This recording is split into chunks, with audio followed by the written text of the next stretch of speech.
A major terrorist attack in Barcelona, the president reacts, the media overreacts, and we talk about nothing but Confederate statues all the time forever. I'm Ben Shapiro, this is The Ben Shapiro Show.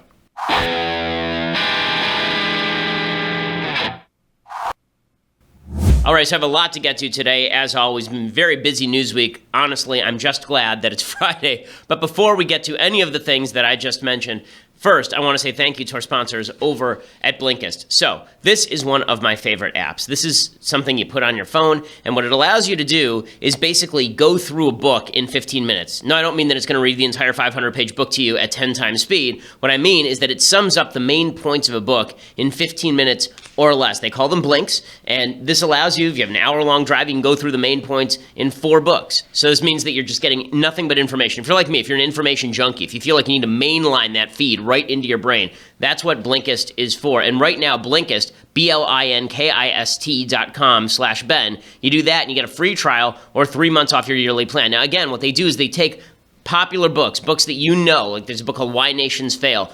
Great book, 600 pages. Takes you 2 weeks to read if you're a fast reader. Instead, you get the entire main points of the book in 15 minutes with Blinkist, and that's great because if you read the 600-page book, a month later, all you're going to remember is 15 minutes worth of material if you're lucky anyway. So that's what Blinkist is for. Blinkist.com/Ben. They have a special offer for our audience. Again, if you use /Ben, right now you get a free trial or 3 months off your yearly plan when you join today. So you can go through these bite-sized pieces of information quickly, and they have all these popular books. If you're into finance, they have things like Rich Dad, Poor Dad.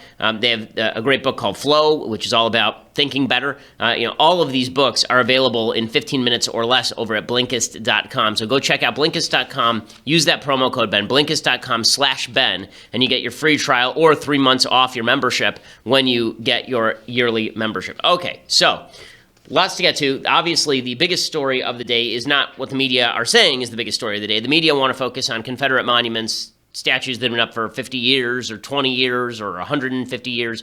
But the real issue yesterday is that there was a major terrorist attack in Barcelona. So for people who missed it, this was a major ISIS-planned cell, apparently.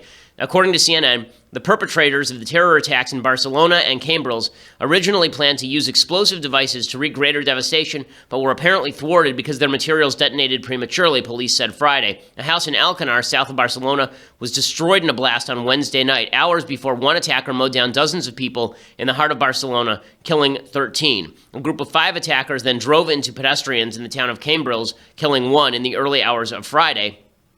Catalan Police Chief José Luis Trapero told reporters explosives were found in the Alcanar property, and the police are working on the hypothesis that these attacks were being prepared in that house. The revelations pointed to an alarming conclusion that authorities knew nothing of an advanced plot to mount a spectacular terror attack until an accidental explosion at the perpetrator's base. And despite the eye-catching setback, the terrorist cell still managed to carry out 2 further improvised attacks without impediment. So 4 people have been arrested. One of them in Alcanar, 3 in Ripoll. 3 were Moroccan citizens. Another was Spanish. They ranged in age from 21 to 34. None was on the radar for terrorism. All were apparently Muslim. Spain's Prime Minister Mariano Rajoy labeled the Barcelona attack jihadi terrorism, which is a perfect description. Rajoy's government has declared 3 days of mourning across Spain. The ISIS media wing has said that the Barcelona attackers were soldiers of ISIS, but stopped short of saying that they took responsibility for the attack, probably because it was a botched attack. So naturally, this would demand a unified response from the West, right? This would be the time when you expect the West to renew its determination to stamp out ISIS, to signal solidarity. And President Trump actually tried to do that initially. President Trump initially goes on Twitter and he says that he is going to stand with the people of Barcelona, the people of Spain, and we all have to stand together. And then he tweets out, study what General Pershing of the United States did to terrorists when caught. There was no more radical Islamic terror for 35 years. This is the problem with Trump's run-on mouth. This is the problem with a brain that has no filter.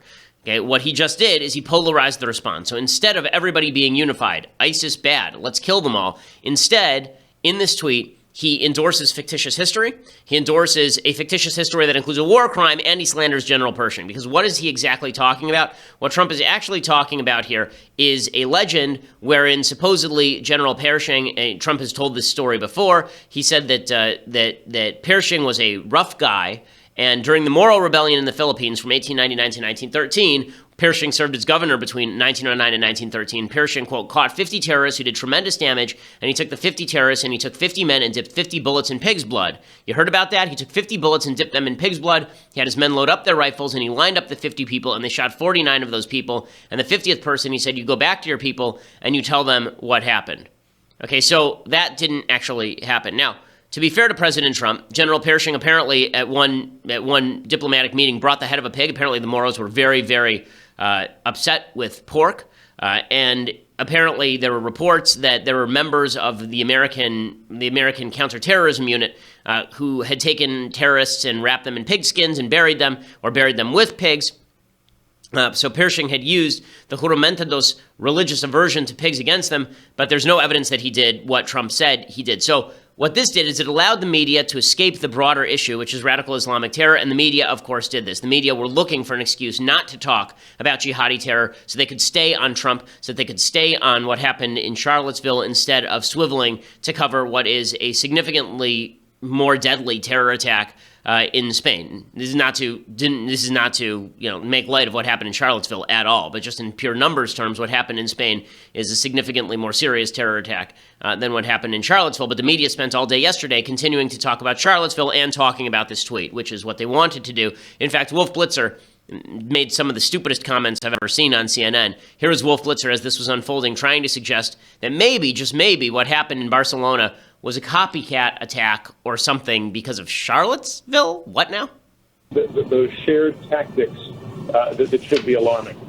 Yeah, and there will be questions about copycats. There will be questions if what happened in Barcelona was at all a copycat version of what happened in Charlottesville, Virginia, even though there may be different characters, different political ambitions. They use the same killing device, a vehicle going at high speed into a large group of pedestrians. And as the local police are saying, at least one person is now dead. The media will do anything in order to avoid talking about the spate of jihadi terror. And it has been truck terror, right? We've had that in Nice. We had that in Berlin with the attack on the Christmas market in Berlin. In Jerusalem, we've had this multiple times, people using trucks as ramming vehicles in order to murder people.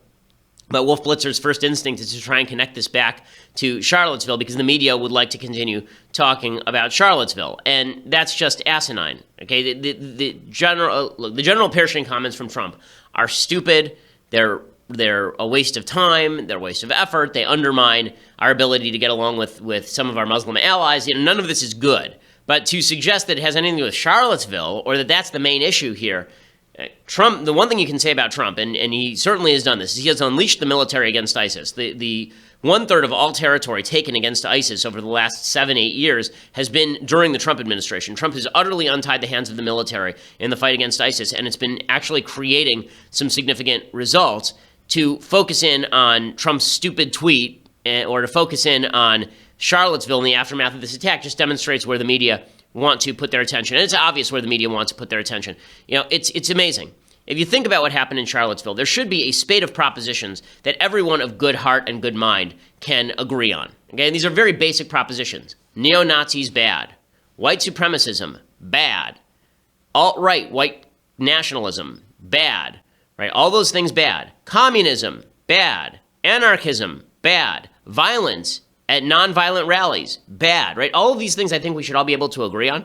These are not difficult. And yet somehow we've turned this into a polarized political debate.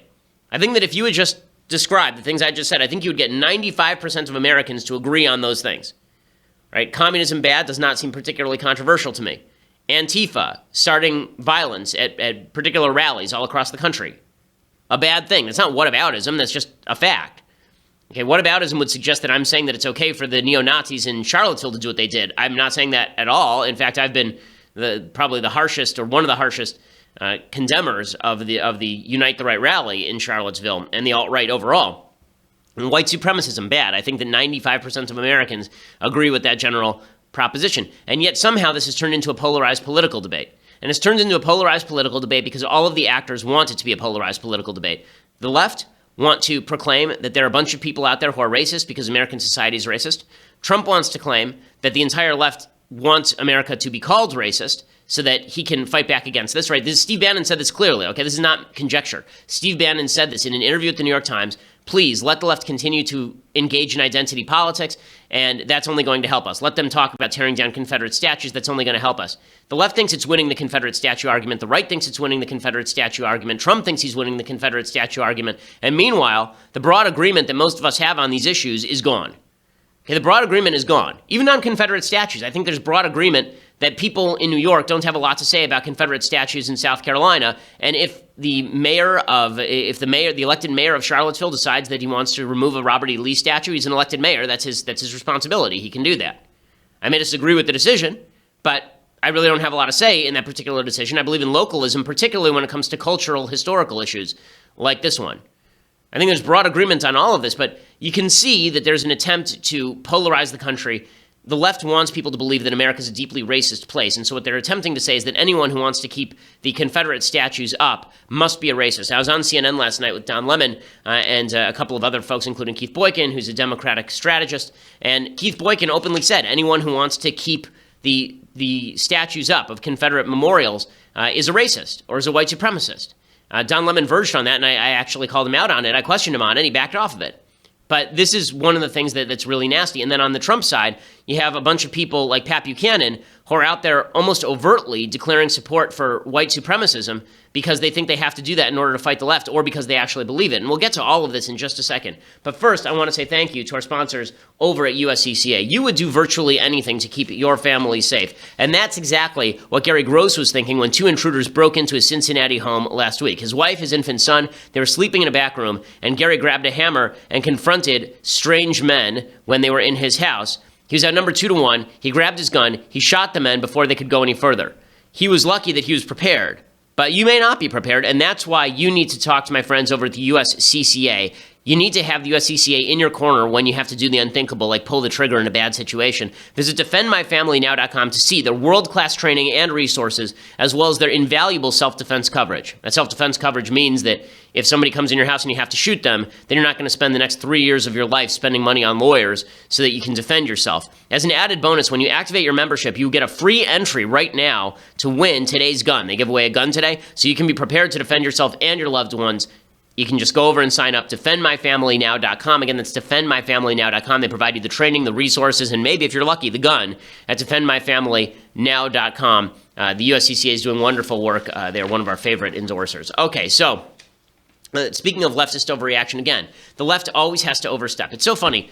Whenever the left does something bad, like whenever there's a leftist who shoots up a bunch of Congress people and it's out of the news in 3 days because the media don't want to talk about it anymore, then what they do is they accuse the right of overreach. Oh, the right's overreaching. Oh, the right is speaking too much about this. Right? And Barcelona attacks, you'll have President Trump say something about Pershing, and all of the media coverage will be about the Pershing comments, not about the actual terror attack. Well, the left is really, they are the kings and queens of overreaction. I mean, they really are amazing at this. So, for example, New York subway system. Again, I don't know what any of this has to do with what just happened in Charlottesville, but there are a bunch of tiles in the New York subway system that look kind of like a Confederate flag. Okay, they look kind of like a Confederate flag. This is what they look like. And there's a debate over what this was supposed to be. One side says that there was a New York Times editor who's from the South, and so when they built this particular subway station, they put this symbol in there as an homage to the person who was from the New York Times. There's another, the MTA says it's not about a Confederate flag at all. It was supposed to be the crossroads of the world. Whatever it is, it kind of looks like a Confederate flag. Now, is Richard Spencer like marching around there in a torchlight parade? Are we going to get Chris Cantwell rallying down there for the frickin' subway tiles? Like, the biggest problem in New York right now is that the subway system sucks, okay? They've been running late. A lot of the subways are broken. It smells like urine all the time.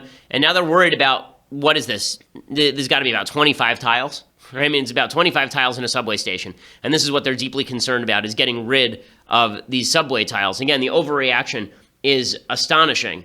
The overreach by the left is astonishing. You're seeing it to the extreme. A Democratic lawmaker from Missouri, she actually posted on her Facebook page that she hoped that Trump would die. Right? It's pretty amazing. So there's this lady posted to Facebook that she hoped that Trump would be assassinated. Right? So this guy said Damn, now I'll probably get a visit from the Secret Service. He said, I wonder what my cousin is thinking now. He's on Trump's Secret Service detail. You have to sign up for 6 years. He did his first 4 with Obama and has 2 to go with this idiot. But what I believe, posted earlier, I believe will happen sooner, not later. And Maria Chappelle-Nadal, who is a state legislator in Missouri, she posted back, no, I will. I hope Trump is assassinated. I hope Trump is assassinated. Now, should she lose her job over that?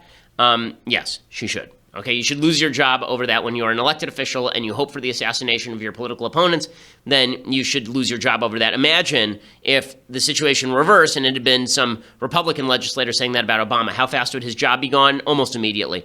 Instead, Chappelle-Nadal says, I didn't mean what I put up. Absolutely not. I was very frustrated. It was in response to the concerns that I'm hearing from residents of St. Louis. I've deleted it, and it should have been deleted, but there is something way more important we should be talking about. Well, no, it seems to me that this is a pretty important thing to be talking about. The leftist embrace of violence, the leftist overreaction and embrace of violence is a dangerous thing. It's an actual dangerous thing. And Michael Eric Dyson, who is on the news all the time, professor, I believe, at Georgetown, and Michael Eric Dyson, he comes out and he openly endorses Antifa, which is a violent far-left group that has engaged in violence against normal citizens in places ranging from Sacramento to Seattle to Portland. Here's Michael Eric Dyson saying Antifa's wonderful now.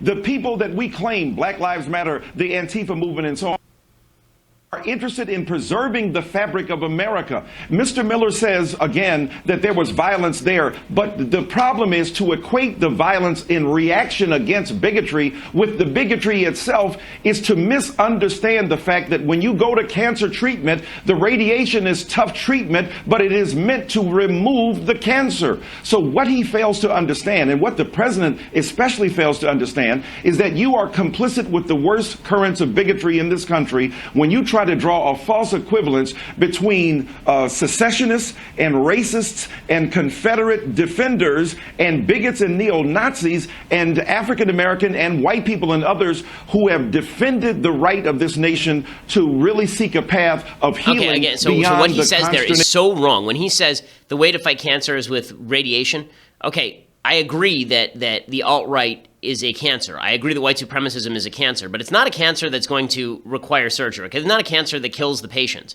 It really isn't. I mean, it's a very minute group of people who are awful and evil, but you don't actually get to act in violence against them. Saying they're a cancer in sort of a generic, they're a harm to the body politic sense, that's true. But if you're saying they're deadly, that's not true. Okay, if you're saying that they are actually out there killing people, then you'll have to point me to the ones who are actually out there killing people, and then I would say let's let the police kill them, not you need Antifa out there beating the crap out of them with clubs and sticks. And this is a problem, because if you have, I mean, I've been talking about this all week, if you have a violent movement on the left that's being justified by the mainstream left in response to the alt-right, and the alt-right is not actually acting violently at these rallies, then you got a problem on your hands, okay? And if the alt-right is acting violently, that's why we have police in this country. We don't need groups of armed people going around beating each other up. Okay? It's not good for the country, but the left is embracing all of this. And it's really amazing how the left's overreach is actually making Trump appear better. The left's overreach, again, they're so stupid, the people on the far left, that they don't understand that if they would just tell the truth about what happened this week, they would win. Instead, they have to go 10 degrees further than that. They have to go exponential in a situation that requires a solid and a proportionate response.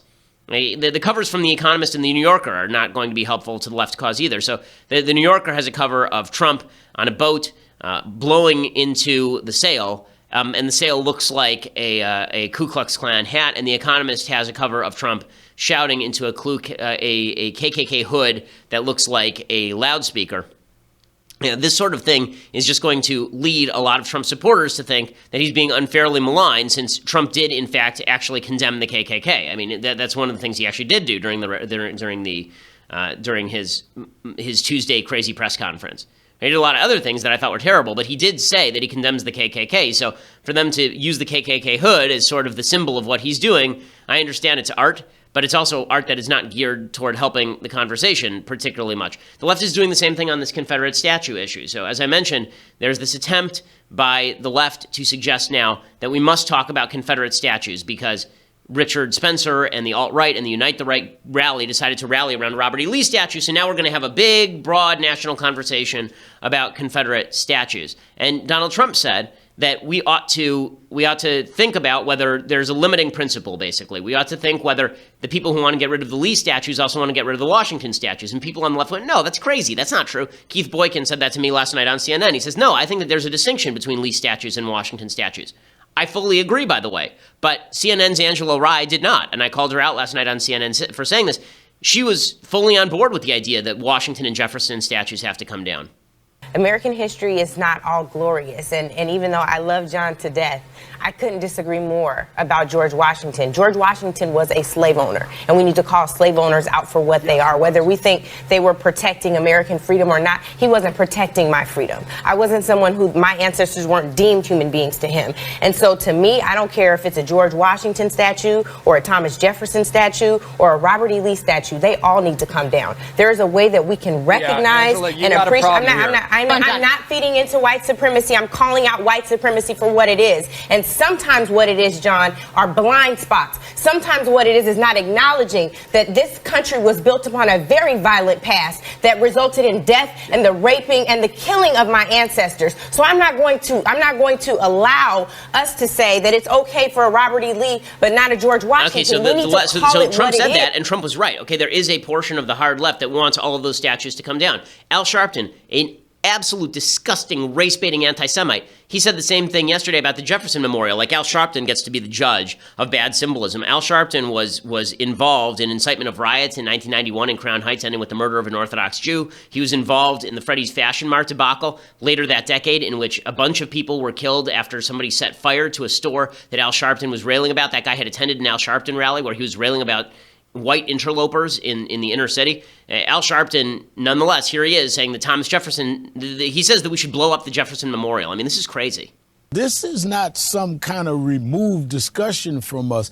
Our families were victims of this. Certainly they ought to be removed. Therefore, everybody associated with slavery in terms of any public monument to them. When you look at the fact that public monuments are supported by public funds, you're asking me to subsidize the insult of my family. Thomas Jefferson had slaves. And I would repeat that the public should not be paying to uphold somebody who has had that kind of background. Okay, so there he is. Again, the left's overreach here is actually driving people into the arms of the right, into the arms of people who I think are pretty gross, like Pat Buchanan. Pat Buchanan has been a quasi-closeted white supremacist for a long time. He's been an anti-Semite for a long time. In 2005, he suggested the West should never have gone to war with Hitler. In 2006, he wrote the foreword to a book by an actual white supremacist named Sam Francis. His magazine, The American Conservative, he co-founded with a guy named Taki Theodorakopoulos, who called himself a soi-disant anti-Semite. William F. Buckley said that Buchanan's views were anti-Semitic. Well, today, Buchanan has a full-on column, basically the mirror image of what you saw from Angela Rye there on CNN. Right, the mirror image. So Angela Rye says that Washington can't be distinguished from Lee. And then Pat Buchanan says the same thing. He says Washington can't be distinguished from Lee, and that's why we should leave the Lee statues up, because white supremacism is actually not a horrible thing. White supremacism is not an actual horrible thing. So let me give you a portion from this column, because I think that it demonstrates the way that the radical left and the radical right, Pat Buchanan, the paleoconservative right, and not all paleoconservatives are Buchananites, but Buchanan's wing of the Republican Party, how they have a common view of American history that are just basically the photo negatives of one another. So Angela Rye says it's a white supremacist history, so it's bad, and Buchanan says it's a white supremacist history, so it's good. Right? This is actually from his column today, his syndicated column. Another term applied to the Unite the Right gathering in Charlottesville is that they are white supremacists, a mortal sin to modernity. But here we encounter an even greater problem. Looking back over the history of a Western civilization, which we call great, were not the explorers who came out of Spain, Portugal, France, Holland, and England all white supremacists? They conquered, in the name of the mother countries, all the land they discovered, imposed their rules upon indigenous peoples, and vanquished and eradicated the native-born who stood in their way. He's saying all this is good because Western civilization spread, but it did so in the name of white supremacy. There's only one problem. That's not true. Okay, if you recall a little bit about your history books, Spain, Portugal, France, Holland, and England were all at war with one another for several hundred years here. So all the white people were fighting each other too. So this idea that they had this kind of common white supremacist attitude is not really true. And even if they were white supremacists in the sense that they thought they were superior, white man's burden, Rudyard Kipling imperialists, even if they thought that, even if they believed that the white man's burden had to do with white skin, that would be them mistaking the spread of Western civilization for the spread of their own race. That would be a mistake on their part. Right? That would be attributing the quality of the spread of Western civilization to the color of skin, which makes no historic sense. There were white people in Europe going thousands of years back before Western civilization was ever a thing. Right? After the fall of the Roman Empire, there were white people all over Europe who had nothing to do with Western civilization and who were barbarians. Okay, before Rome came to Britain, Britain was white. It didn't matter. It was a bunch of barbarians. I mean, so this idea that it's not culture, but it's skin color is really weird. Also, how do you separate the skin color? The Caucasus are full of people from various ethnicities, and a lot of them are not living lifestyles or have not lived historically lifestyles that were embedded with Western culture. That's been true for a long time.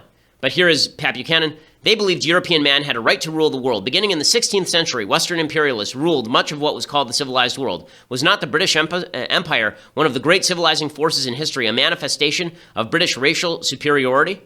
And then he says, nor is a belief in the superiority of one's race, religion, tribe, and culture unique to the West. What is unique, what is an experiment without precedent, is what we are about today. We have condemned and renounced the scarlet sins of the men who made America and embraced diversity, inclusivity, and equality. Our new America is the land where all races, tribes, creeds, and cultures congregate. All are treated equally, and all move ever closer to an equality of results through the regular redistribution of opportunity, wealth, and power. We are going to become the first universal nation.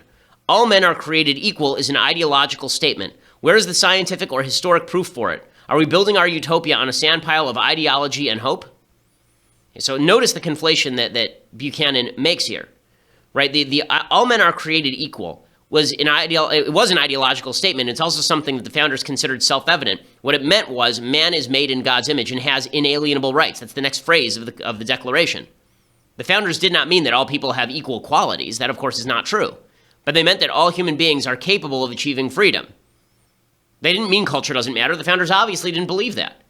But they did believe, and that's what the principle that was enshrined in the Declaration says, that all human beings are created with equal value in God's eyes, and that means that they have equal rights in the eyes of the government, or they should have equal rights in the eyes of the government. But Buchanan conflates that argument with the argument that the left makes, which is that all people ought to have equal outcome. And then he says, a pox on both your houses, basically. White people built civilization, and if white people begin to fade, then civilization will begin to fade as well. Okay, so he is basically taking the flip side of the racist argument made by Angela Rye, which is that America is based in racism, and that's why it's evil, and it's inherently in the DNA. And Buchanan says racism is in our DNA, and therefore it's basically good. Okay, that is really not good stuff. That is really not good stuff, and this is how you see the polarization taking place. It's a real negative. Now, there is some breaking news that I want to talk about. Apparently, Steve Bannon is out. This is what Drudge is now reporting. Steve Bannon is out at the White House. So my former boss over at Breitbart News, I have a lot of thoughts on this. Many thoughts. So I'll discuss all of them in just a second. But first, you're going to have to go over to dailywire.com and subscribe, and I will tell you all about the breaking news, Steve Bannon being out at the White House. $9.99 a month gets you a subscription to the Daily Wire, and that means that you get the rest of this show live on video. It means that you get the Andrew Klavan show live on video. It means that you get the Michael Knowles show live on video. If you choose to watch it later, when we re-upload it, we cut out all the ads, so you don't have to listen to any of the ads. And you also get to be part of the mailbag, which we'll be doing a little bit later today. So if you want to get your questions answered, we'll take some live questions today on the mailbag. So you can go over to dailywire.com right now and subscribe. Also, if you want the annual subscription, not only do you get all of the aforementioned glories, but you also get this, the most incredible of all vessels, the leftist tier hot or cold mug. It is we call it a tumbler instead of a mug so that we don't piss off Steven Crowder, but who cares? It's basically a mug. It's a hot or cold mug. It is the greatest thing that you'll ever hold in your hands other than your own newborn child, and depending on your child, maybe greater than that. So this particular vessel is something you must have. $99 a year gets you this. And it also gets you all of the wonderful things that we have told you about, including my show and all the other shows. Also, if you just want to listen later, go over to iTunes or SoundCloud. We always appreciate it when you subscribe on iTunes and leave us a review. It helps us in the iTunes rankings, so make sure that you do that. We are the largest conservative podcast in the nation.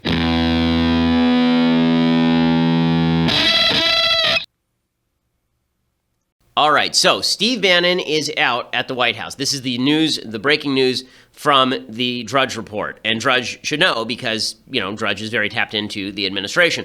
So here is the question. What led to this and why now and what's it going to mean? So why now is because Steve blew himself up. So in the last few months, Bannon has been marginalized by people ranging from Jared and Ivanka to General John Kelly. Kelly obviously didn't like Bannon, thought Bannon was a nefarious force in the White House. In the last week, Bannon has been the guy at Trump's elbow, kind of urging him to not disassociate from the alt-right and to engage with the alt-right over Charlottesville. And then he came out and he did a really kind of incredible interview with a magazine called The American Prospect, a lefty magazine called The American Prospect, in which he ripped on Trump's North Korean policy, talked about globalists like Gary Cohn, what he calls globalists like Gary Cohn, ripped him by name, and also suggested that he was going to get rid of all of his enemies in the State Department, undermine our foreign policy. It was a really bad interview, and it put Trump in a very awkward position. A lot of people have been calling for Bannon's ouster because of his closeness to the alt-right. I've said for a year that Bannon's closeness to the alt-right never should have been brought into the campaign. I mean, I wrote an op-ed for the Washington Post August 18th, I think literally 1 year ago today, saying exactly this, that this is a problem for Trump. So Trump is getting rid of him probably because Kelly wants to get rid of him, not necessarily because Trump cares. Trump also thinks he's a leaker. Trump thinks that Bannon talks to the media a lot, which is true. But the fact that Bannon is gone could lead to a new and kind of shocking division inside the conservative movement. Remember, Bannon is only really well liked among a particular alt-right populist faction. The people like him in sort of the populist arena. He's seen as sort of the go-to guy, just as Jeff Sessions was seen as that at AG. But Bannon has Breitbart at his disposal. Breitbart, while I was there and before I left, turned into Trump Pravda. They turned into an outlet that did nothing but cheerlead Trump, and that was under Bannon's auspices because Bannon was working with Trump at the time, sort of behind the scenes, and then obviously became one of his campaign strategists, his chief campaign strategist. Well, now Bannon is gone, and so he's going to go back to Breitbart, and he sort of paved the way for what he's going to do next. He's got two paths here now that he's out. Right? Path number one is that Bannon could theoretically kind of play it safe, keep it close to the vest, go back to Breitbart, keep quiet. That's not Bannon's thing, right? Bannon is a war guy all the time. He likes to shout about war. He talks about military analogies all the time. He's not nearly as brilliant as people think he is because he gives off that impression, but he's a smart guy. I'm not saying he's stupid, but he's not quite the 4D chess guy that everybody thinks he is. He's a very instinctive, knee-jerk knife fighter. So my understanding is that he will probably go back to Breitbart, and from his perch at Breitbart, he will launch attacks on all the quote-unquote globalists inside the administration. That once you go back to the administration once you go back to Breitbart and you decide to rip on Trump, this could really open a rift. So remember, Bannon also has the support of the single biggest donors to the Republican Party, the Mercer family over in Florida. They gave a lot of money to Trump. They gave a lot of data to Trump. Their firm, Cambridge Analytica, was Trump's data operation. And it's unclear right now if this is sort of an amicable parting of ways, or whether this is an open war. If it's an open war, things are about to get very, very interesting because you could see a situation where Trump and Bannon go right at each other, where Bannon decides to use Breitbart as his club to beat the living crap out of Trump, uses Rebecca Mercer and the Mercer family as his sort of money bags to do all of those things, starts to lash Trump from outside as having lost the support of his base, and tears down Trump the same way that Breitbart built him up. You could easily see that situation occurring. But Breitbart itself is in a bit of a pickle because so many of their supporters are Trump supporters. So what happens if Breitbart decides to go to war with Trump over any of this stuff? If Breitbart decides to go to war, do they lose readership? And does Bannon even care? I'm not sure Bannon cares. So we're about to enter a very interesting period now where a lot of Trump's base may turn on him for getting rid of Bannon right after a lot of Trump's base felt very enchanted with him after what he had to say about Charlottesville, at least the Bannon base. So it's going to be fascinating to watch. That's all I can say. We'll have to see how this proceeds. My gut instinct tells me that Steve Bannon is not going to take this lying down. That's not Steve's style. Steve is a very transactional fellow. So if he thinks that he will get better results by not attacking Trump, then he'll stay outside and sort of cheerlead for Trump in sort of the way Corey Lewandowski has after being ousted by Trump. But if he thinks that he is going to make a career of his own now, that he's famous enough, that he can make a career of his own, he can go into talk radio, he can write books, he can run for office himself with the help of the alt-right, he can lead a populist revolution from the outside because Trump has abandoned his base, then you could see an open war begin between Trump and one of the guys who was supposedly the intellectual in the Trumpism movement. Really fascinating development. Okay, so we'll do quick thing I like, quick thing I hate, and then we'll get to the mailbag because we have a full mailbag today. So things that I like. So I have to admit that I laughed a little bit when I saw this. Chris Cantwell is a really disgusting white supremacist who was at this white supremacist rally in Charlottesville, and just talking about what a violent guy he was over and over to Vice News, how he was preparing himself for violence. He wanted violence. He liked violence. He thought the violence was good. Here was Chris Cantwell to Vice News just a few days ago. You can remember Dylan Roof's name. You can remember Tim McVeigh's white name. people were capable of violence. I didn't say capable. Of course we're capable. I'm carrying a pistol. I go to the gym all the time. I'm trying to make myself more capable of violence. He say, and then he would go on to talk about how he was looking for the violence. Sometimes the violence would be good. He said in a radio interview that he was going there seeking violence. And then there was a warrant put out for his arrest. And here's a tape of him after the warrant is put out for his arrest.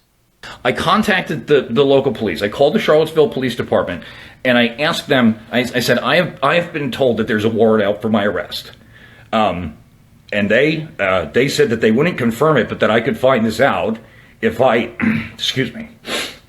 that I could find this out if I wanted to go to a local magistrate or something like that. But with everything that's happening, I don't think it's wise for me to be going anywhere. There's a state of emergency. Okay, so the National Guard is here. There's the tough guy crying into camera over an arrest warrant being put out for him. This guy is an open white supremacist, says that Trump sold his daughter to a Jew. One of the guys who was chanting, "Jews will not replace us." Really just a stellar fellow who had openly talked about engaging in violence, and now he's crying openly on camera. Does this seem like an emotionally stable human being to you? I mean, put everything else aside. This guy needs help. I mean, I actually feel a little bit bad for him in the sense that I think that I don't feel bad for him because he's a bad person, but I feel bad for him just as a human being that this guy obviously is emotionally and mentally unstable, and the guy truly needs some help. Okay, time for a quick thing that I hate, and then we'll get to the mailbag.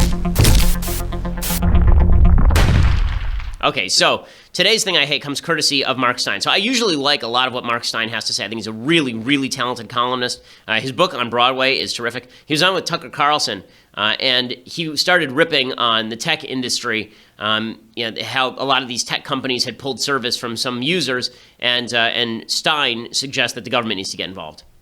I don't see why, if the United States government thinks in 1918, no, not 1918, I think it's about 10 years before that, 1909, whenever it was, right, that Standard Oil had gotten too big. If Standard Oil was too big in 1909, what is Google now? And there's a difference. The oil companies, or MGM, when they both made movies and owned cinemas, they're basically in the movie business. Standard Oil is in the oil business. Google is in the thought business. When you have someone who is actually in control of ideas, who knows the data of just about all 7 billion people on the planet, and it is enforcing an ideological straitjacket, that is far more disturbing than if a Standard Oil or MGM are enforcing ideological straitjackets. So I actually think we're moving into a very dark era where YouTube and Facebook and Twitter will bounce more and more people off their monopolies, and that will lead to more violence. Okay, so I agree with Steyn that a lot of these technological firms are engaging in some real nasty kind of thought policing. I agree with all that, but his idea that the government should get involved, I'm on the side of the government should not be involved in any of this stuff. That if you don't like it, you can go build your own server. The idea that the government is going to start regulating these things means that the government is now going to have to take some sort of ownership of these. This is the problem that I have with, this is why I'm more of a libertarian in some of this than I am a conservative.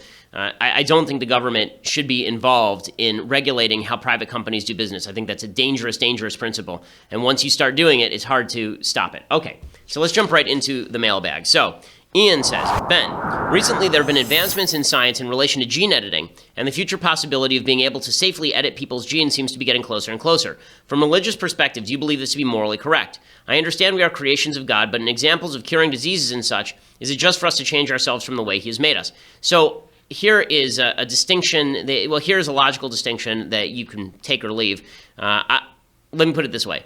If I had a child who was going to be, and let's say the process of gene editing did not involve abortion in any way. It was just editing a gene, so you're just fixing a problem. So let's say that my daughter had a development where she had a hole in her heart. It's fixed. She's fine. She'll be great for the rest of her life. She'll live 120 years, no problem. She's good as new. But let's say that I had the capacity to cut that out of her gene, before she had to go through an open heart surgery. Would I have done that? You bet your ass I would have done that.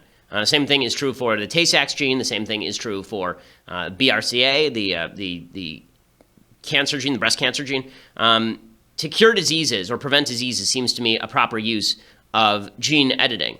And I think that's true for blindness. I think that's true for disability. I think that, to prevent people from suffering with conditions, I think is perfectly valid and normal. To enhance, however, I think you start to get into dicey territory. This idea that you're going to enhance certain people's intelligence, or you're going to enhance their muscle power, or you're going to change the color of their eyes or their hair. I think now you're starting to play with dangerous stuff, because once you do that, then you could see a situation where people are engineering human beings to be a particular way, and we feel that we are God and we can control how human beings should be from the time that they are created.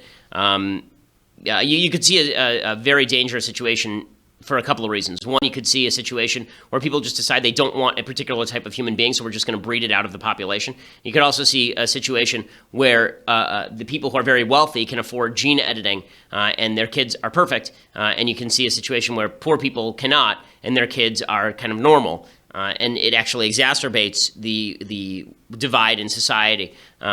I think that these are very morally fraught issues, but I don't think it's quite as easy as don't get involved in gene editing at all.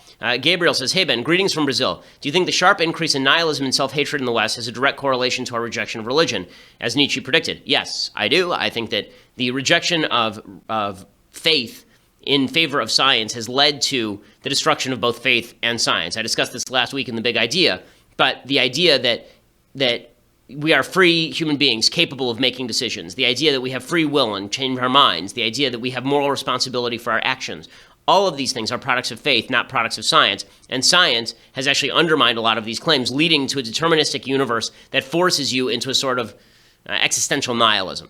And that's very dangerous for society. Nicholas says, Dear Ben, today I got into an argument with an atheist friend of mine who believes that telling your kids that living a sinful life will lead you to hell is child abuse and will scar your kids for life. I'm not an extremely religious person, but I believe in my Christian values. How do I explain the morality of teaching kids about sin? Well, I mean, I think the fact is that teaching children that certain behavior is going to lead to an unhappy life both here and in the hereafter is not child abuse. It's actually a valid warning. Number one, if you're a person of faith, you don't believe that this is a conjecture. You believe that this is a fact, right? Faith believes that the idea of heaven or punishment in the afterlife or a comeuppance in the afterlife is a real thing. So it's not like you're lying to your kid. This isn't Santa Claus or Easter or the Easter Bunny, right? This is actually something different. This is you telling what you perceive to be a truth to your children, so that's not child abuse. Second of all, I think that you can make the case against sin in almost secular terms very often by simply saying that things that are sinful lead you down a road that sullies you as a human being and makes your life more unhappy. There tends to be an extraordinarily high crossover between the things that God says are a sin in the Judeo-Christian system and things that are actually that end with nasty results to you in this life as well. I think that God set out a system that has created the greatest civilization in the history of mankind. I don't think that's a coincidence. Trey says, hey, Ben, what is your Myers-Briggs type? I can't remember. What is Myers-Briggs? Is this the introvert thing? I'll have to look it up real fast. So, yeah, the free personality test. I did it at one point, and I cannot remember for the life of me which type I am. I have to look up the types, and I'd probably remember. So I believe that there are, let's see. So I know I was an extrovert. I know that in terms of sensing versus intuition, I think I was a sensing versus intuition. I believe that when it came to making decisions, I was thinking versus feeling. And when it came to judging versus perceiving, I believe that I was a judging. So I was either an ESTJ or an ENTJ, I believe. So that's for whatever that's worth. That's what I think I was anyway. I can't remember, to be frank with you. Okay. Joy says, do practicing Jews still believe that there is a Messiah, and why is there a difference between Jews today and Jews of the Old Testament? Thanks. Love your show. So yes, practicing Jews believe that there will be a Messiah, and when he comes, he will pursue certain functions. He will reestablish a temple on the Temple Mount. He will be responsible for the ingathering of exiles. He will establish peace in Israel. This is according to Maimonides. He has basically a simple set of tasks. He's not some sort of superhuman figure. He's not a god come back to earth or anything like that. And as far as the difference between Jews today and Jews of the Old Testament, so Jews of the Old Testament were living, the traditional Orthodox answer is there's not a huge difference, but the truth is that there's been development in Judaism through the Oral Torah, through the Talmud. The rabbinic law has obviously developed a fair bit since the Old Testament, so there's a lot of stuff that Jews do today that's not explicit in the Old Testament, but we feel is implicit in the Old Testament.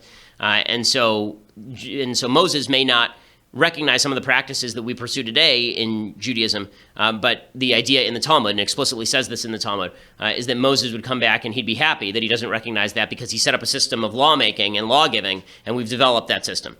Sort of the same way that the founders might come back and look at America and say, wow, I don't really understand a lot of this, but they'd be happy with the system that they created. Luke says, what do you think of the idea that automation will one day take over so many jobs that a universal basic income might be necessary? So, as I've said before, I think that it's possible in the future that automation may do that, but I think that we are a long way from that. Right now, employment is nearly full. Every time there is an uptick in technology, there's a similar uptick in jobs of another type.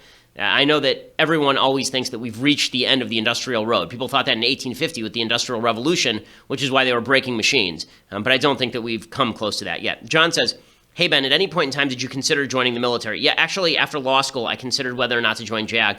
One of the reasons that I didn't join JAG at the time was because as an Orthodox Jew, it's a little bit difficult to be in the military. It's not to say the military wouldn't accommodate it, but there are conflicts, religious conflicts in terms of holidays off and Sabbath off and all this that conflict a little bit. There are a lot of Jews who do serve in the military. There are Orthodox Jews who do serve in the military, and good for them. There's a group actually that I support called JFAM that provides support to Jews who are in the military so that they can do all of these things and serve in the military.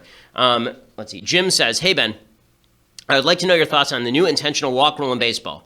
I always believed that having to actually throw the pitches would mess with the pitcher's rhythm and therefore add a readjustment dynamic when facing the next batter. What are your thoughts? So I think the rule is stupid. This idea that you just signal and then somebody goes to first base as opposed to throwing the 4 pitches. I've actually seen games where there's a man on third and they're intentionally walking somebody because it's man on second and third and they want to set up a force, and the pitcher throws it away and the run scores. So I think that this is a dumb rule. I don't think the problem with baseball is the speed of the game. I think the problem is the speed of life now, and so a lot of people don't get it. But I was at Dodger Stadium 2 nights ago, and the place was packed. I mean, it was packed to the gills. Every seat was filled.